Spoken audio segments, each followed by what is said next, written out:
আসসালামু আলাইকুম ভিউয়ার্স, কেমন আছেন সবাই? আশা করছি আল্লাহর রহমতে সবাই ভালো আছেন, সুস্থ আছেন। আমি আলহামদুলিল্লাহ ভালো আছি। সবাইকে ঈদের অনেক অনেক শুভেচ্ছা এবং ভালোবাসা জানিয়ে আজকের ভিডিও শুরু করছি। তো শ্বশুরবাড়িতে চলে এসেছি ঈদ করার জন্য। তো ঈদের দিন খাওয়ার জন্য আমি কি রান্না করছি সেগুলোই আপনাদের সাথে শেয়ার করব। আশা করছি শেষ পর্যন্ত আমার সাথেই থাকবেন। তো প্রথমে মাংসগুলো কেটে কুটে নিলাম, তারপরে চলে এসেছি রান্না করতে।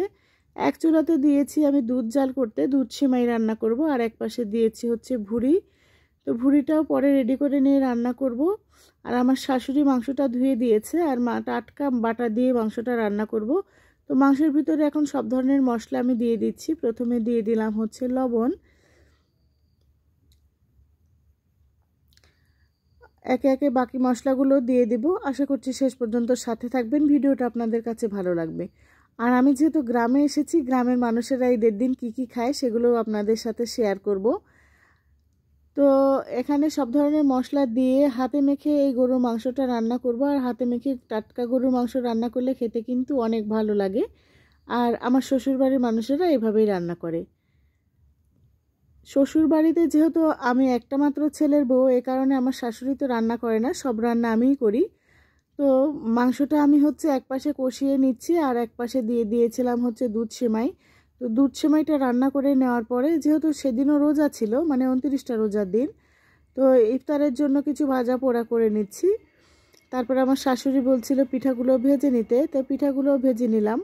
আর আমরা যেহেতু শহর থেকে গ্রামে ঈদ করতে আসি, আর গ্রামে আসলে গ্রামের মানুষেরা যেসব খাবার খায়, আমিও কিন্তু সেসব খাবারই খাই ঈদের দিন।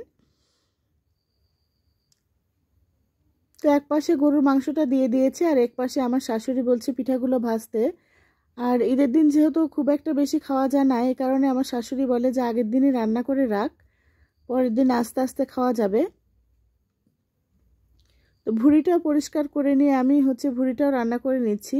আর যেহেতু ভাগে মাংস নিয়েছিল আমাদের, এক ভাগ মাংস, তো অল্প একটু ভুঁড়ি আমরা ভাগে পেয়েছিলাম, সেই ভুঁড়িটাই হচ্ছে রান্না করে নিচ্ছি। আর মাটির চুলায় রান্না করতে কিন্তু আমার অনেক ভালো লাগে। আর আমার শাশুড়ি অনেক হচ্ছে খড়ি রেডি করে রাখে, আর খড়ি দিয়ে রান্না করতে কিন্তু অনেক ভালো লাগে। আর হচ্ছে গ্যাসের চুলার চেয়েও অনেক দ্রুত রান্না হয়ে যায়। তো আপনারাও কি আমার মতো গ্রামে আসলে খড়ি চুলায় রান্না করেন? যদিও আমার শ্বশুরবাড়িতে গ্যাসের ব্যবস্থা রয়েছে।